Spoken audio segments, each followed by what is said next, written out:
Good evening, ladies and gentlemen, and welcome to the 2021 version of the Candidates Forum.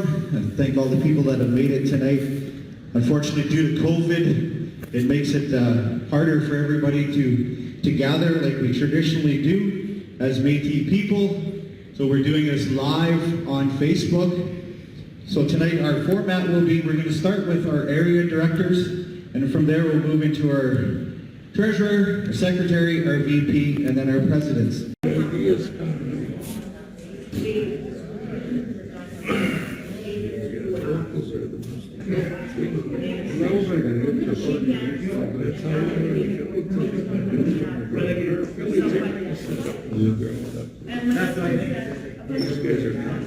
think enough for secretary the street? Okay.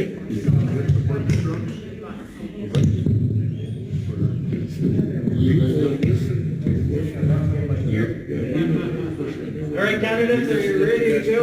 We're behind time. We'll get the presidential candidates and go on.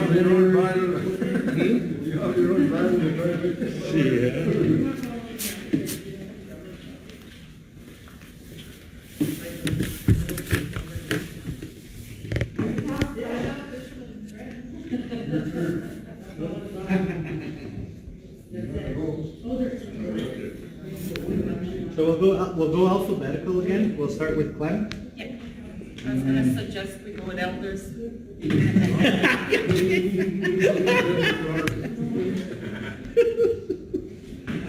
All right, welcome back, everybody. We're going to get started with our presidential candidates. Our first speaker is going to be Clem Chartier.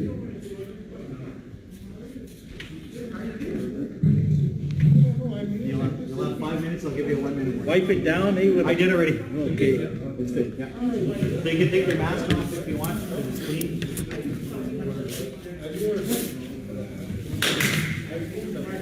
Thank you, Mr. Moderator. Good evening, fellow candidates. Thank you to the region for offering us this opportunity. And I'm pleased to say that this is the first major event kicking off this campaign. We have a few days left in the campaign, and we hope that, or I hope, that we have more opportunities to have engagements such as this one. My campaign is going to be based on taking a balanced approach. Some of you know me as a politician, some of you know me as a lawyer, some of you know me and have known me for a long time and know the dedication that I have had, continue to have for the Métis Nation and for our people.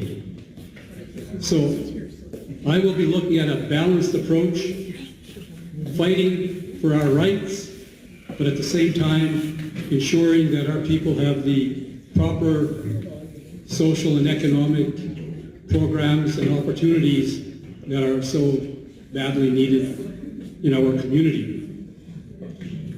I have here for the people. This is the Métis Nationalist Movement Saskatchewan platform. It's not a campaign document per se saying vote for this person or vote for that person, but it's a platform that the Métis Nationalist Movement, a number of us individuals who have gotten together over the past 2 years, have put together to show a plan that we would carry out over the next 4 years. So if you have the opportunity to see this document, it will be on our website. This is what you can expect a Métis Nationalist Movement Saskatchewan government to carry out. I have fought for many years. Some people say too many, but I'm still here and I continue to pledge and dedicate myself to fighting for the rights of our people for as long as I'm able. And so it must be people first. And I'm so proud of the candidates that have spoken before me that continue reaffirming that yes, it is our people. And it's disappointing to see some of the leadership who have abandoned that and put themselves before the people.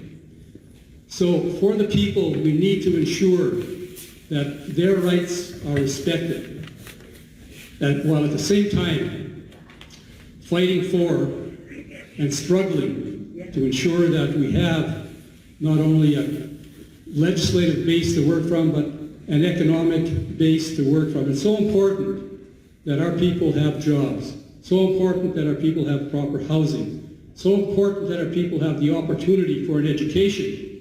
But it's also important to reflect, and I'm glad I heard one of the candidates talk about, traditional resource use. There are still many of our people who rely on land. We have to ensure that those of our people who rely on the land can continue practicing those traditions. And we also should encourage those younger people who want to continue that lifestyle to be able to do that. But there are also many of our young people who want to have an education, who want to go to university. And I'm pleased to say through the work of the leadership at the national level, including the Manitoba Métis Federation President, who is our Minister of Finance, along with other of the leaders, we have been successful in budgets 2018 and budgets 2019 to be able to secure over $2 billion in programs and services for our people. The first time in the history of the Métis Nation where we were able to be so successful, and it's a great thing. However, there are forces out there like this Tri-Council that they call themselves who are working to undermine that work and could jeopardize the significant progress that we've made. So I believe, again, people first, and I believe in decentralization. We must build up the locals, we must reinforce the regions, and we must have a strong provincial government, but the people must come first. The locals have to be there, and the affiliates have to be protected and their autonomy respected while they are still being responsible to our government. So we can do it, and I would be happy to work with any of the candidates that are running for the other positions when I hopefully assume the presidency in this election. So thank you.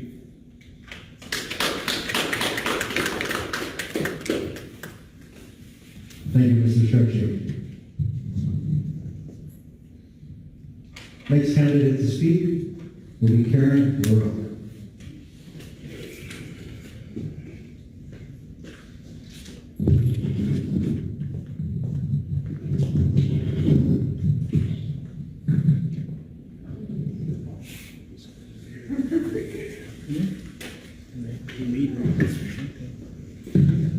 Well, first of all, I'd like to say it's a pleasure to be here. Just before I get going, I actually had an opportunity to go out to the land at Crescent Lake, and it was absolutely fantastic. We've talked about land claims. I mean, a number of the candidates have talked about capacity building and this, that, the other. This is a true example of what a leader can pull his community together to do. And so I'd just like to say, I am just so proud of you, Derek, and the things that you and your community have accomplished. And I want to commend you for your leadership in this community. One of the other things I want to talk about is, a number of the candidates have talked about capacity building in our communities. Absolutely, our locals are suffering. I've talked to local presidents, local community members that have said that we don't even have pens or pads of paper to write on. And in the meantime, we've got, as Clem has said, an awful lot of money here that should be trickling down to our communities. Some of the things that I'd like to talk about that haven't been mentioned here, if you want to see my platform, you can go to my Facebook page, like Karen the Rock 2021. On there, I've also got my website, URL, so you can go to that. So I'm not going to get into it. and most of the people sitting around the room have had an opportunity to look at my pamphlet. There's a couple of things that I would like to address, and the first one is the Métis Act. And I'm going to read what it says, because if I don't, I'm going to miss some. The Métis Act is the first legislation in Canada to recognize the political aspirations of the Métis. It established a bilateral process that empowers the elected leadership of the Métis Nation Saskatchewan to negotiate as an equal partner with the government of Saskatchewan on matters of interest to the Métis. I've been out in the communities, and when Derek talks about duty to consult, I've helped this region with some of their duty to consult. I've helped other locals getting, I guess, incorporated, and we've had some problems. Because with incorporation, if you use the word Métis in your name, or you attach a local number, you have to get permission from the Métis Nation Saskatchewan. That becomes a barrier for our communities in building that capacity, because in order to receive funding, you have to be incorporated. So I pushed the mark a little bit, and I said, well, no, that's not true, because you don't go to other organizations such as the Filipino Club, the Italian Club. They don't have to get permission to use that name. So why do the Métis? And what they referred back to was the Métis Act. So it's like, if the government of Saskatchewan and their third-party contractors want to bring up the Métis Act, let's bring it up. To date, that Métis Act is sitting as an empty box. People have said it's a window, it's a door of opportunity. Well, I haven't seen it.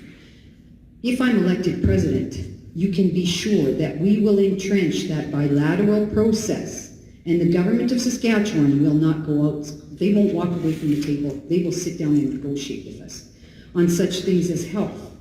We were asked about elders.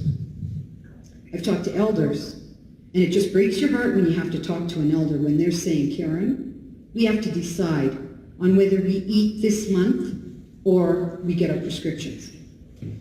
We've gotten money hand over fist for this past 4 years, and to date, all we have become is a program and service delivery organization for the federal government. Let's start negotiating these rights, health rights, so that we get the same programs and services that the First Nations do. Because when you look at the Constitution, it says the Métis have rights. It says that we're recognized in the Constitution. So why are we continually going back to court? We have land rights. The last thing I'm going to impart is, leading up to me deciding to run, I watched some videos on our leader, Jim Sinclair, at the constitutional talks. And one of the things he mentions is, Trudeau at the time, who was the Prime Minister, told him, okay, Sinclair, you guys are recognized in the Constitution of Canada. I don't want you back here complaining about your rights. You've got them, go out and practice them. I think it's time we sit down at the table with government and we hold both governments, all levels of government, to the flame, and we start negotiating our rights instead of going to court time after time. So that's what I'm going to leave you with.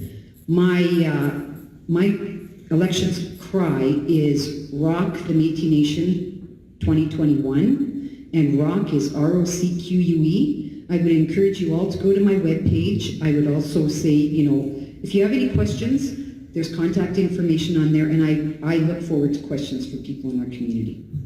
Thank you. Thank you. Karen Laura? Yeah, I'm gonna use that other. It has less space. Yes. Our next speaker is Mary Ann Morgan.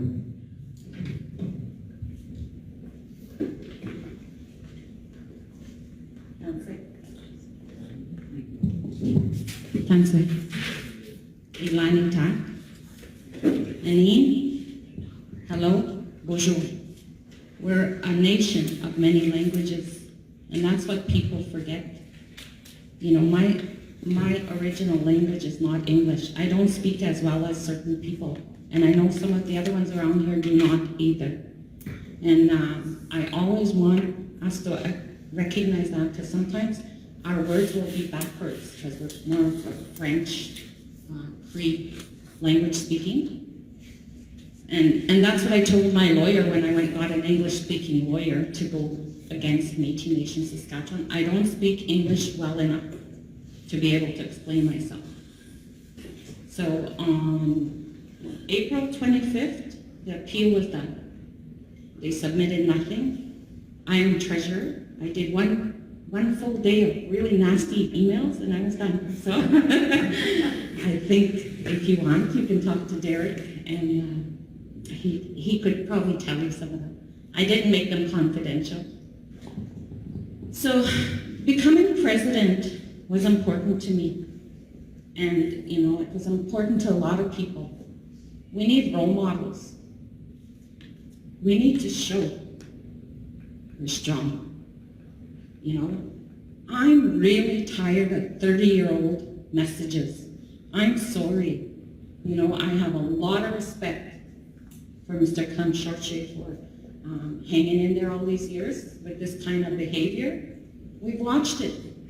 8, 12, 15. In 1982, I left Green Lake. I'm originally from Wagapur, Saskatchewan. 18, I left, and I went and got educated. So that was important to my family that we all got educated. You know, in 82, we had so much support from our Métis Nation. Honestly, all of us came from there. Dara, Floyd, in case people don't know what his real name is. And, you know, like that was our heart, you know, and you talk about taking locals down. Are you kidding me? Those are our families, you know. I'm from the 3rd oldest settlement. You know, like that's where I'm from, and I'm a more in the Liberty. You know, how much more North Métis can you be? But you know, I've been working in southern Saskatchewan, and I recognize the wealth that's here. Potash, gas, oil. And, you know, the farmlands, like the money that's been made out of this place. And there was no duty to consult to Métis Nation at all. Nothing. And, you know, where were our leaders? You know, were we in the Northwest constantly battling that same old land claim of Métis Nation of Green Lake? That's where they were. Same old, same old. Like, I got tired of it. We don't even live there. The whole lake is surrounded by tourists who vote in our mayor. That's what we have. My grandpa had a 99-year lease. We don't have nothing. You know, we have nothing. We have a cabin on the lake with these new rights we got in 2016. And we got to recognize the Paoli is what gave us our rights. You know, them too. They gave us rights, and we have to take them back. I am a mother of 4 children. I graduated with my CPA CMA. 20 years I worked under Section 35 for First Nations. You know, they don't sit there and go to the province and say, you know, quit coming on our land. You know, they should be putting up roadblocks like the First Nations. You know, that's our right. All those trees, you know, all that water, all that uranium, Craig, we could run that uranium mill. I was mill operator skills 3. I ran at least 4 of those and trained people in that area by the time I was 22 years old. But I knew that wasn't a life. So with that, I am asking you to vote for me as Métis Nation Saskatchewan President, May 29, 2021. I believe that we have a need to move forward.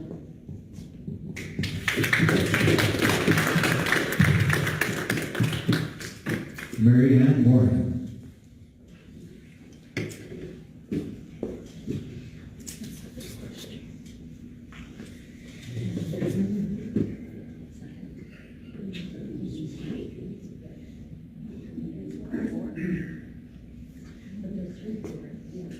Okay, so first question for presidential candidates. Clem, if you'd like to come up and answer the first question.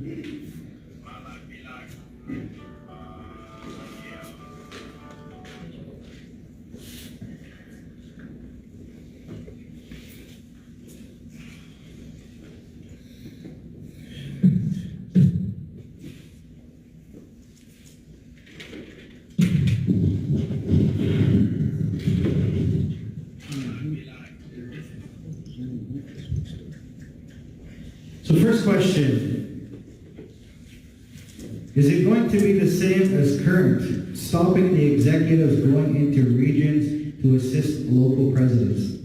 Like some texting stuff, like something, the current provincial secretary, it is taken away from duties of the elected. There's been a typo, so I'm not. Yeah, I think I understand the question, perhaps. But what I understand is, if I get elected on the executive, will I stop other executive members from carrying out the responsibilities or the duties that they're supposed to do? For example, the current secretary has not been allowed to carry out her responsibilities by the executive, the rest of the executive. And certainly when I get elected president, I will work with all executive members and respect whoever gets elected, and I would hope that whoever gets elected is working for the same objective, which is to respect the rights of our people. And it was mentioned that we have a constitution. And in fact, I think it's over 30 years old. And I was one of the people there. And sometimes having people with 30 years of experience or more is helpful because some of us have the experience. And in this case, the Constitution is very clear. It's a Constitution for the people, by the people, and it says the local is the basic unit. And it also states that the executive have a role to play. The secretary has a role to play. The secretary should be able to go and organize the people. And I know in this case, because I've actually challenged as well the Métis Nation Saskatchewan, and I know they treated you shabbily, and they shouldn't have. And I wouldn't. But I've taken them to court because they're violating our Constitution. They're taking away the rights of our citizens. Our Constitution says any Métis person has the right to participate in our elections and to seek office. It also states that all of our people have the right to services from our people, from our government. And I'm told by a lot of people, even during COVID, they were refused because they didn't have a card. What the hell is that? How can you refuse people a right? They are supposed to represent every citizen in this province. And in fact, the money we negotiated at the national level, the 25% that came into this province, is for all of the Métis. If it's only for those that have cards, then they should only get 5%, not 25%, just those that they're serving. And I would certainly respect the rights of all citizens of the Métis Nation, and I would certainly respect all elected people because they are elected by the people, and like they say, the people can't be wrong, except in the last election.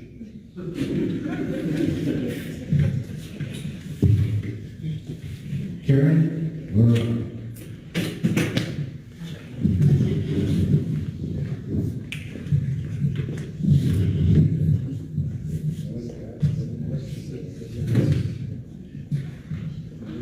All right, I think I understood the question as well. As an executive, when you're elected, we all have roles and responsibilities. Like Clem said, we have to be able to do our job. When it comes to someone going in to assist a local, I think what needs to happen, or we're talking about respect. So those locals, those regional directors should have respect for the job that the executive has to do. But I think on the other hand, the respect goes both ways. Because if I, for instance, was asked to come into Derek's region, I would like to tell Derek, you know what, I'm coming to your region and this is what I'm going to be doing. You don't have to get permission, but I think the respect goes both ways and that's how it should be handled. The other thing is, nobody, executive member that gets voted in by an election, if I get elected, would ever be removed from their position. They're voted in by the people, it's the people that'll take them out.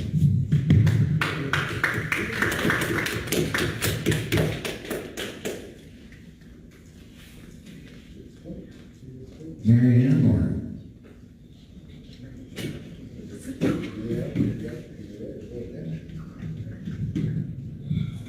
You know, I'll be thankful for that Constitution. It really helped me get through the past 4 years. And when you look in the Constitution, it says in there, the Secretary has duties, you know, the Treasurer has duties. Those are internal controls. You know, right now we're sitting in a deficit, $3 million, 1920, for governance. And then they give themselves a salary. You know, a treasurer, a proper treasurer would have said, no, you guys, that's, you know, that's money, that's for 5 years, and you're only getting 6 million, but you spent 9 million. So you've spent next half year's $1 million. So, you know, it makes sense. Like, listen to the Constitution. People had planned that for a long time. They worked hard, and, you know, they left us a message.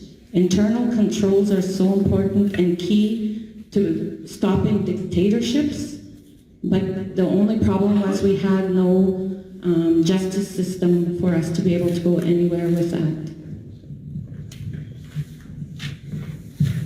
All right, so we'll move on to the next question. We'll go into reverse order. So we'll keep Mary Ann up there. Since you're already up there, we may as well keep you up there.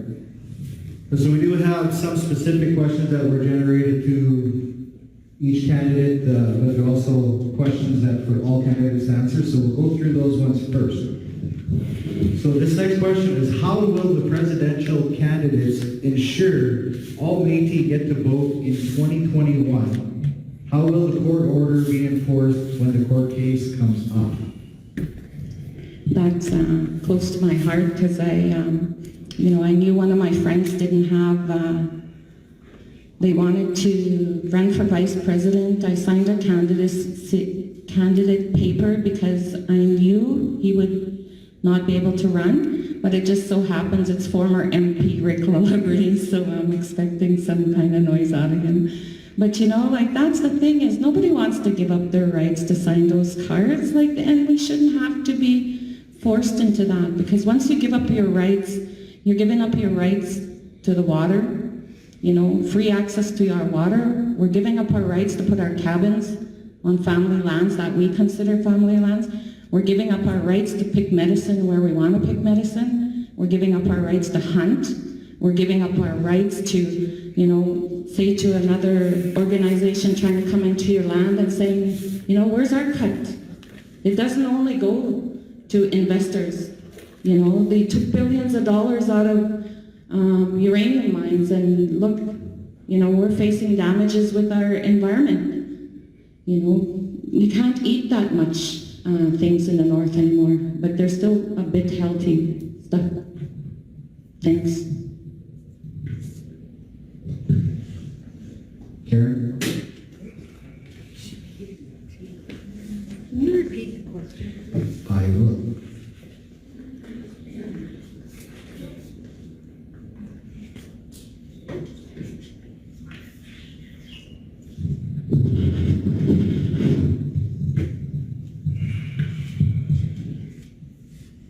So the question was, how will the presidential candidates ensure all Métis get to vote in 2021? How will the court order be enforced when the court case comes up?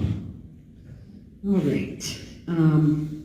When it comes to the decision that was rendered by the Métis Nation Legislative Assembly, there isn't much I as a presidential candidate can do. I think President Chartier has done what needed to be done, and I'm thankful that he took that forward and had the resources to do so. The other thing that I can say is, albeit, again, a friend of mine had decided she was going to run for a position, and she didn't have her card. And this woman is tenacious, and she is a scrapper. Like, she does not take no for an answer. And so what she did was she contacted me and she said, Karen, I'm putting in, I want to put in my nomination papers, but I can't because I don't have a registry card. So what I told her was, I said, you know what, go and get your papers filed.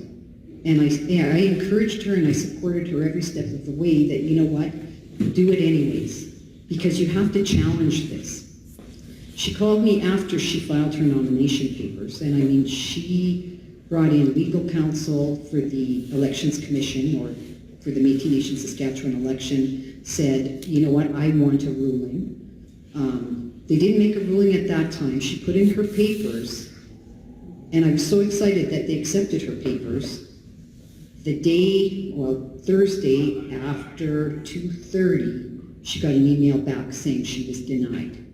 So I think that's one of the ways that we can do this. I have every confidence that you're going to win your court case, Clem, because our Constitution has won in many, many court cases.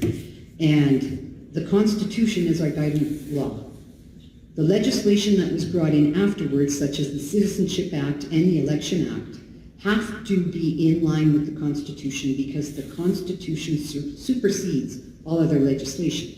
So having said that, I think that I'm hoping what will happen is that the election is not postponed and we go ahead and that our people come out in groves to show the Métis Nation Saskatchewan leadership, the executive members that push this citizenship piece. I hope they come out in groves and show them that the Métis people are here and we will vote because it's our right. We do.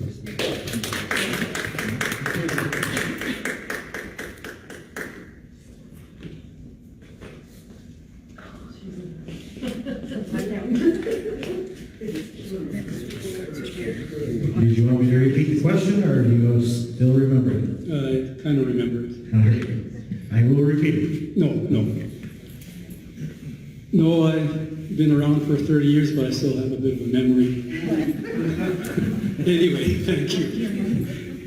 Actually, again, the Constitution is, to me, very clear that any Métis has the right to vote and to seek office. Now, of course, they've hired some pretty sharp lawyers on the other side. Somehow they have the money to hire lawyers, but not to find housing for those that desperately need it. But in any event, the case will be heard on May the 7th. All of the arguments are in. The written arguments were filed on Monday of this past week. So the judge has everything before him or her. And as I say, the arguments will be made on May 7th. And I'm hoping, I think we're all hoping, that the court comes with a fairly quick decision because voting starts on the 14th.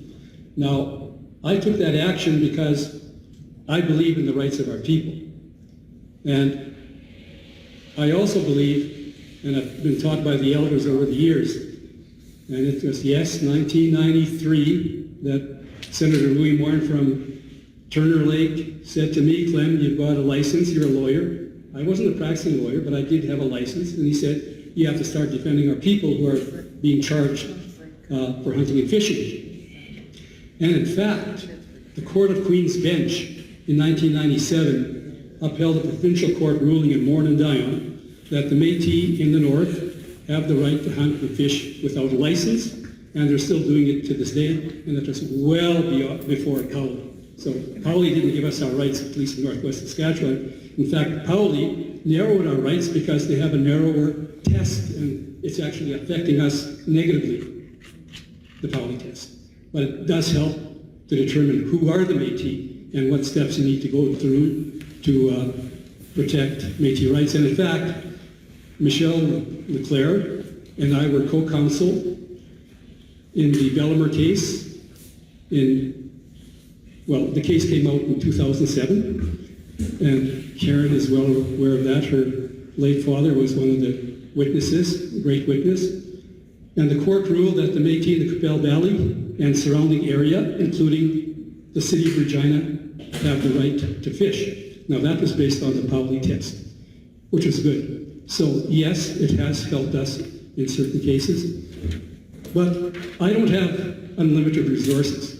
And I don't make as much as the president of the Métis Nation, Saskatchewan, does, even though I've been president at the national level for about 20 years.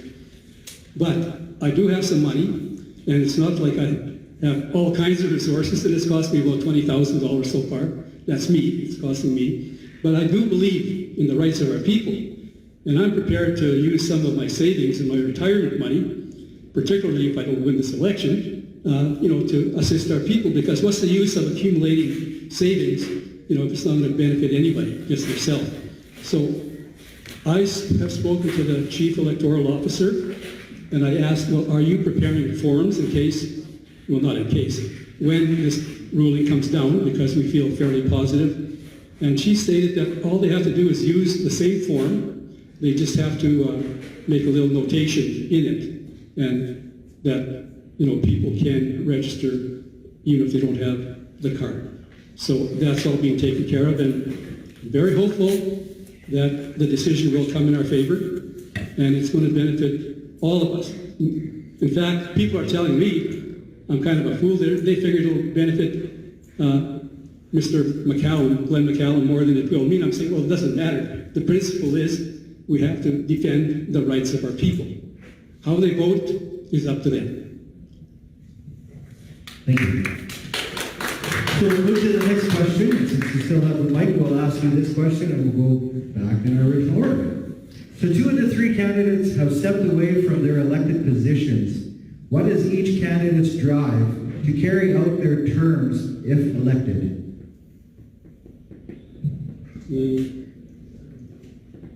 I don't understand that. I guess the 2 that stepped away will have to answer that question. I've never stepped away from anything. If it's in reference to me, I am the president of the Métis National Council, but I did in November of 2019, in advance of our election in April of 2020, which should have happened, but hasn't because of the internal politics that's going on. And we've tried to get assemblies last summer and an election, but the Tri-Council keeps refusing to come to the table because they refuse to have us have a meeting without the suspended Métis Nation of Ontario. And they are suspended by our General Assembly, so they cannot participate in our Board of Governors. So we're kind of at a standstill. But in November, I appointed Vice President David Chartrand as national spokesperson to take the lead in terms of public statements nationally. And I did that because in October of 2019, I was asked by the Illa-Lacrosse local and by a large number of Métis people in Northwest Saskatchewan to assist them in dealing with our land rights. Yes, we had an old case filed in 1994, but that was stayed in 2005, and it wasn't going to go anywhere. And prior to the last election, I, as a volunteer lawyer, and I do have what's called the Métis Legal Research and Education Foundation, set up in 2001, where I do my pro bono legal work, said, yes, I will help you. But prior to that, I helped the co-chairs of the Northwest Métis Council in the fall of 2016 write to Minister Bennett, asking for a negotiating table to settle the land claim in Northwest Saskatchewan. January 2017, Minister Bennett wrote back and said, yes, we're prepared to have an exploratory discussion table with the Northwest Saskatchewan Métis Council. It was taken to the PMC, and Derek was there. In fact, Derek couldn't support it, but Derek was there. And the MOU that I helped negotiate along with Kathy Hodgson-Smith was adopted by the PMC. I worked hard to get Glenn McCallum elected, very hard. And 2 months after the election, he told me, Glenn, people are going to be disappointed, but there's going to be no table negotiating table for Northwest Saskatchewan. And so people waited about 2 years and finally said, well, we have to take action. So we filed a statement of claim, October 2019. I was a lawyer on there. And they wrote to me and said, if you take this to court, we're going to take it to the Law Society for conflict of interest. And so I said, fine, go ahead. And they did take me to the Law Society. And there it cost me about $12,000, $13,000 as well to defend myself, against these guys, trying to get my license. But we resolved that. So that's in court. But because of all this that was happening, and all this crap happening in Saskatchewan, I decided to start working with my community, because they also told me, and I organized a meeting of former residential school students, and I went 10 years tied across, and I suffered the same as everybody else. And in December of 2018, or 2017, I organized a meeting in Buffalo Narrows so we could select somebody to represent us, because our representative was institutionalized, Alzheimer's. And so we did, and then I was sworn at, yelled at, and told you can't come into Saskatchewan without my permission. And I figured, the hell with this. So this is why I started assisting people, and why I appointed Mr. Chartrand to act as spokesperson. I still continue with my responsibilities. I still meet with ministers. I still do all that work. So I am seeking the presidency here because I want to undo some of the harm that I caused to the people of this province by being so foolish as to support the last executive, the president and the vice president.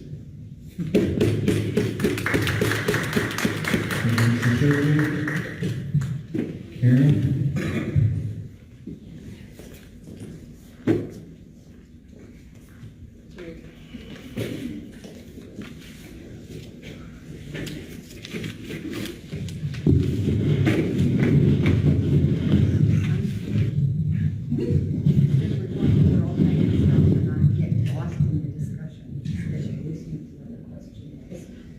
All right, so the question reads, 2 of the 3 candidates have stepped away from their elected positions. What is each candidate's drive to carry out their terms if elected? My drive is, I've got 3 kids at home. I'm a single parent. I'm not a cookum yet, but I've been told I look like a cookum. My drive is, I ran in the last election for president. And everything that kept coming back to me, like Michelle said, I thought about our leaders, our heroes that came before us. And I'm thinking not just of Jim Sinclair and those type of leaders, I'm thinking of the Medrick McDougals, the Clovis Reniers, the Vicky Polsfoots, those individuals, my father, that came before us. And they built the Métis Nation Saskatchewan on their back, with their blood, sweat, and tears. And so I think of that. I think of what that Constitution means to them. Because if the right horse would have been supported in the last election, we wouldn't be going through what we're going through right now. Because we have a Constitution. We have legislation. The Métis National Council has bylaws. If I was president of the MNS this last 4 years, we would be following that Constitution, we would be following our legislation, as well as the bylaws. Because, again, that's my drive. But the big push for me is I often think about future generations. I hope they can look back at what we've done and be proud of it. And the other piece is, I hope we have something to give them. Because the way things are going now, we're eradicating our locals. We are making it difficult for regional directors to do their job. Our secretary was not permitted to do her job. Our treasurer was removed from the table. The list goes on and on and on. My commitment is for 4 years. My hope is if I get in, I get more than a 4-year term, because it's going to take more than 4 years to get done what we need to get done. The other thing is, Clem raised an issue that just, it's phenomenal out there. I actually stopped looking at my Facebook page because of the way that we treat each other. The backbiting, the attacks on a person. When Clem says that they went after his law degree or his legal standing, that's personal. It's not political, it's not business, it's personal. And I don't agree with that. When Marianne says that we need a judiciary system within the Métis Nation of Saskatchewan, most definitely. Because there's 2 ladies sitting in this room that are remnants of us not having that system. And the Provincial Métis Council, not so much all of the Provincial Métis Council, but they're making the decisions on the judiciary stuff. That shouldn't be happening. Local presidents not sitting at MNLAs. Local presidents not representing their people. And in some of those urban centers, we're talking thousands and thousands of people that are being oppressed by our own people. That shouldn't happen. And if I'm elected again, I will follow our rules. We will tighten everything up. And we will make our local members proud to call the locals in their communities their homes, because that is their homes. And so, having said that, I'm hoping I answered the question.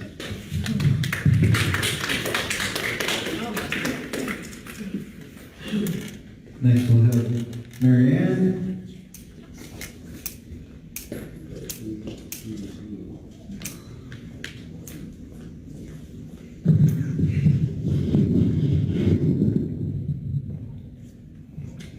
So when I first ran, I walked away from a job, a CPA, an accountant with Peter Ballantyne, First Nation, and I've worked for them, and they're one of the largest bands in Saskatchewan. This time, I walked away from another band, Section 35. I gave up my job, they hired out somebody else, and I helped them.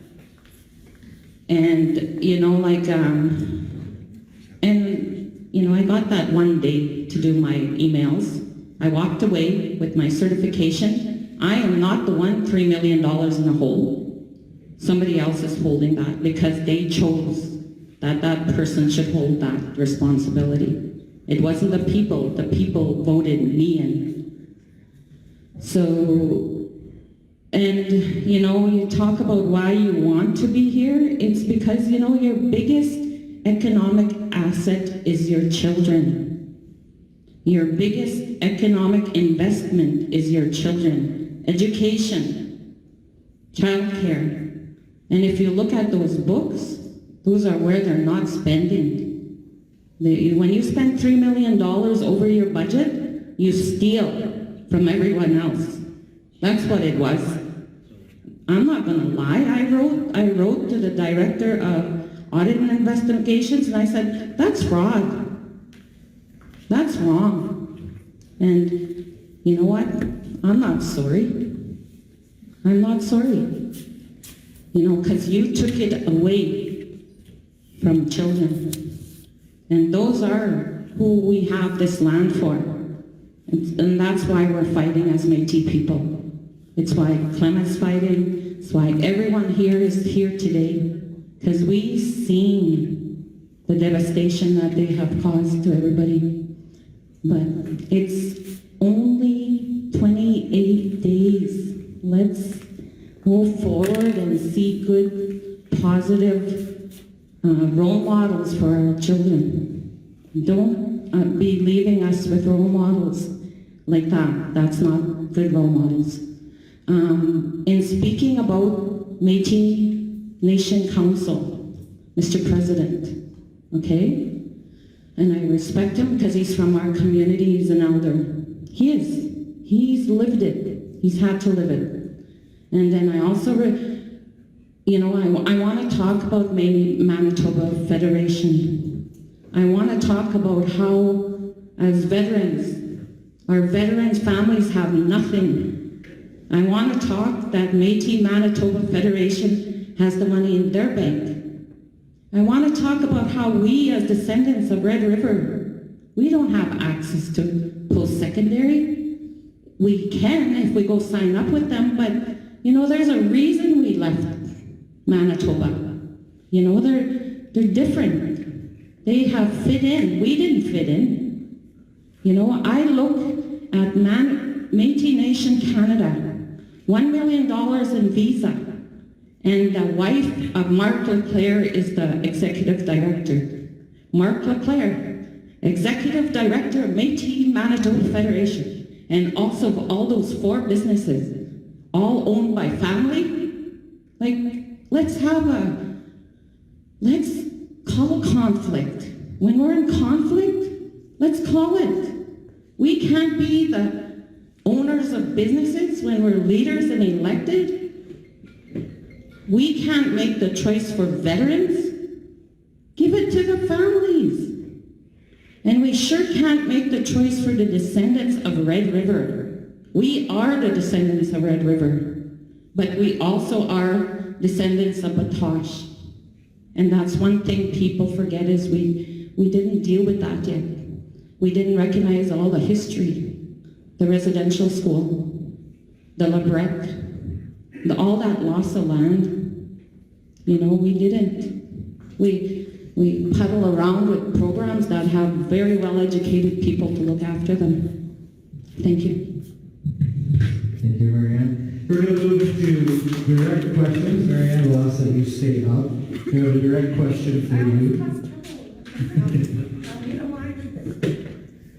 So this question directed to Marianne. How do you respond to people that say your actions are responsible for the mismanagement of Métis money these past 4 years?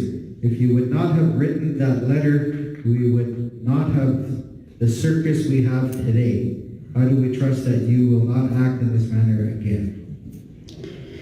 That's one thing. There is no letter. I'd like to see that letter. I'd like to charge somebody with fraud. You know, I have yet to see a letter signed by me. And Lisa knows. She's been through it, where they'll just do something. And I don't blame our PMC. They were too inexperienced. No paper on the table, just a bunch of yelling, screaming, you know, and everybody listening to gossip, you know, not even taking into consideration I had a lot to lose that I worked for, you know.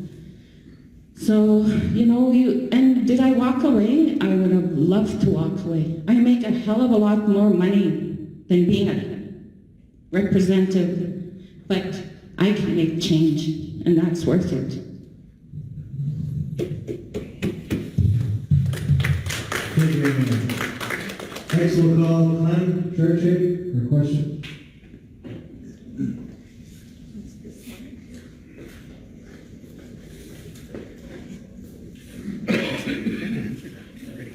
Right?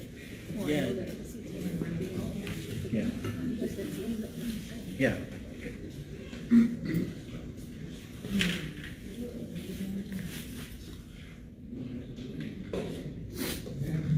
I think you kind of answered this one already earlier, but we'll go through it again since it's directed straight to you. Has Clem taken a leave or left at MNC? If so, what will he, as president, to keep MNC in operation?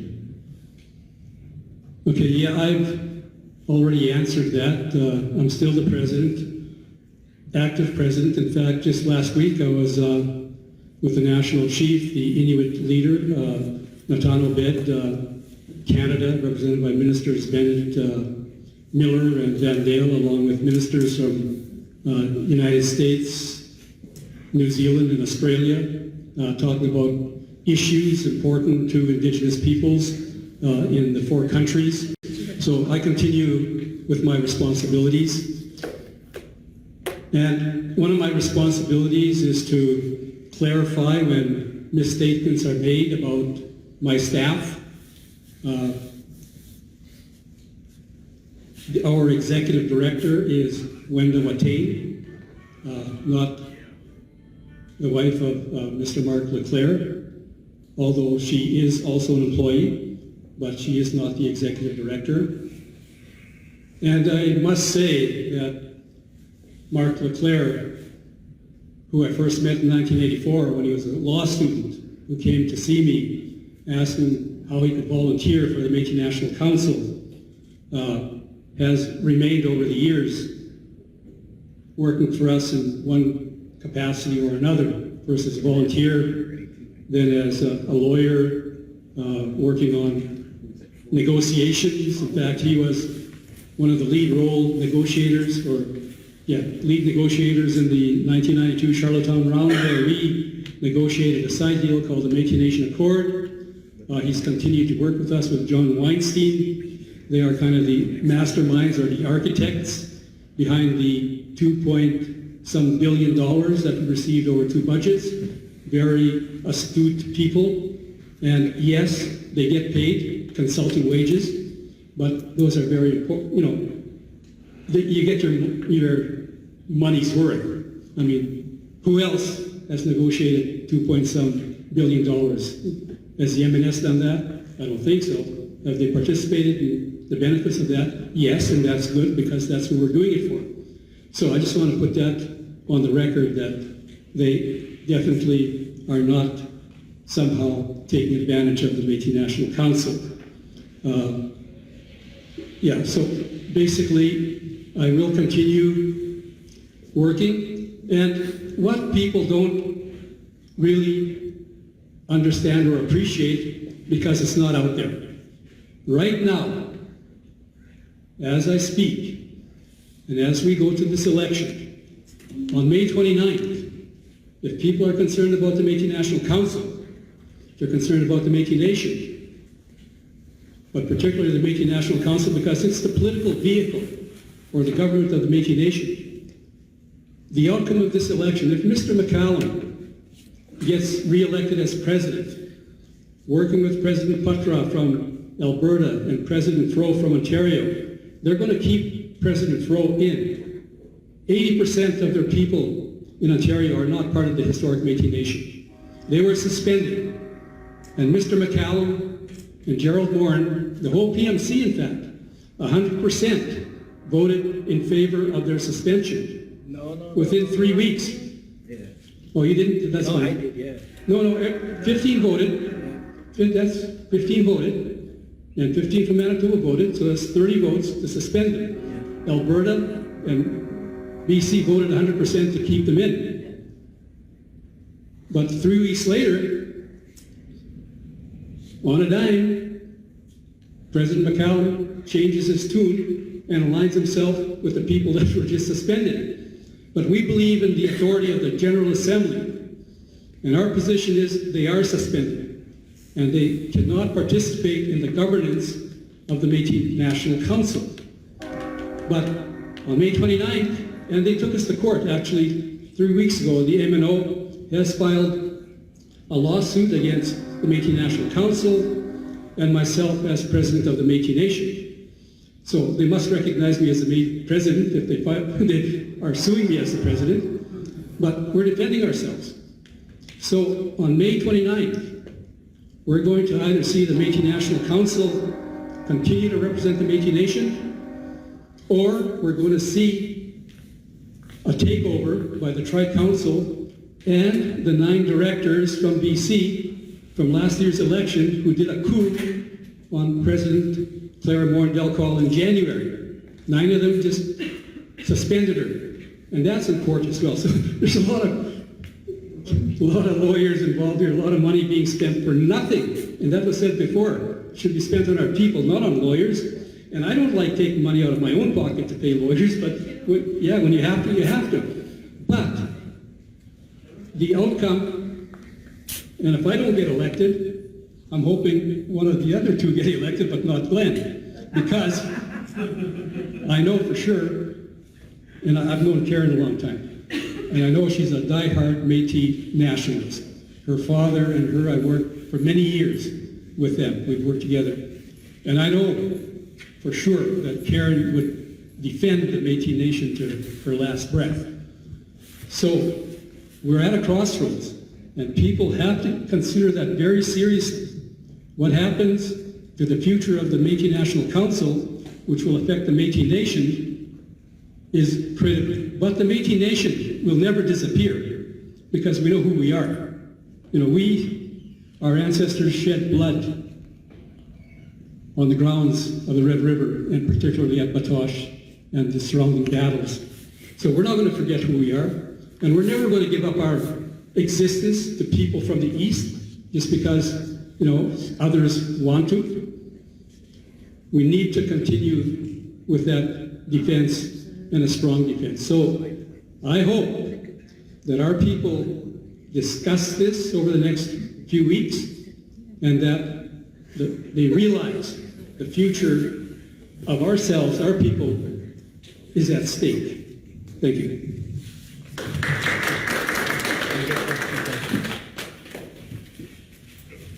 And the next couple of questions are for Karen. Oh, you're making me nervous. And after these two questions, we are going to close our forum. Okay, I'm ready. All right, Karen. Question for Karen LaRock. Rumor has it you were offered a $90,000 job with the MNS. If this is true, why did you not accept it? Oh, okay. I was offered a job. I was offered more than one job with the Métis Nation Saskatchewan. The reason I didn't take it is because I'm happy in my position, well, which I've taken a leave of absence from. I'm happy in my position. The ladies that I work with are absolutely fantastic. They are true leaders in our community, and you know, kudos to them. One of the reasons why I didn't take the job is they didn't come right out and say that if I took the position I couldn't run for president in this election. What the discussion that took place was that they were willing to give me the position, but only if I wasn't going to take off in a couple of months. And I mean, I'm a single parent. I'm not making a whole lot of money right now. And that was very, very lucrative. But again, it was like, no, I've talked to people and I've got supporters that have asked me to run. And so that was my decision. It was like, if I can't run in the next election, albeit historically we've been able to take a leave of absence if we're staff to run in an election. And if we don't win, we return to our position. It was indicated to me that if I took that position, I would not be able to run in this election because they weren't going to give it to somebody that was going to take a leave of absence in a couple of months, or better, have to resign because I became the president. So that's my answer. Okay, the next question is the Métis Act is provincial legislation. So you want to negotiate with the provincial government, not the federal government for funds. What I'm saying is that in the past we had a tripartite mechanism where we dealt with both levels of government. But because the Métis Act is provincial legislation and it was enacted by the province of Saskatchewan, and the bilateral process that is discussed in that document or in that policy, that act, I guess it's legislation, is provincial. So there are certain jurisdictions, like when you look at 91 of the Canadian Constitution, it deals with, how they put it is Indians and the lands of the Indians.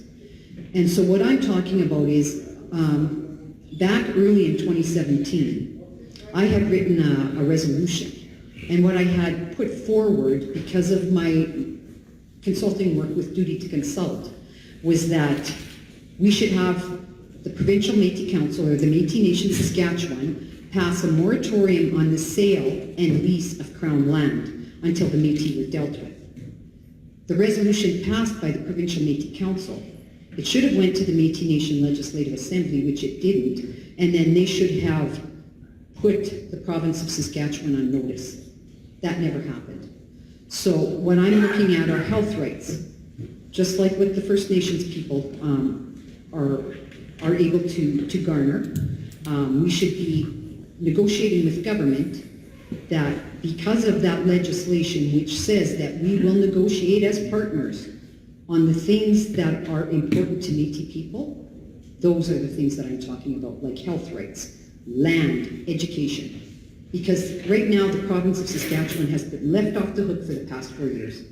And I think they need to be brought to the table and we need to start negotiating with them on what their jurisdiction is.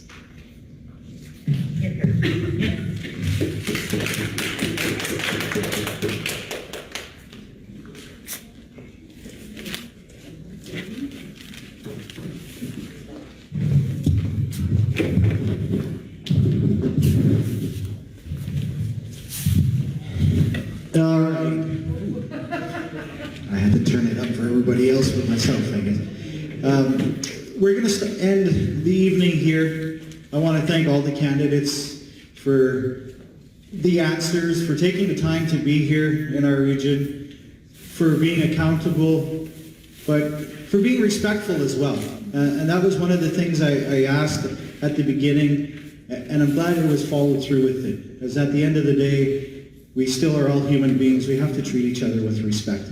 Leadership is a tough job to have to do. You are criticized. You are condemned. There's so much out there for leadership, but at the end, you could feel everybody's passion for the people, to take care of the people, to move forward. For myself, my grandson is what I'm looking for, a future for him. So those are the things I'm very thankful for. So I want to thank you for being very professional, very polite with each other tonight. To close things off, I'm going to invite our host, Mr. Langen.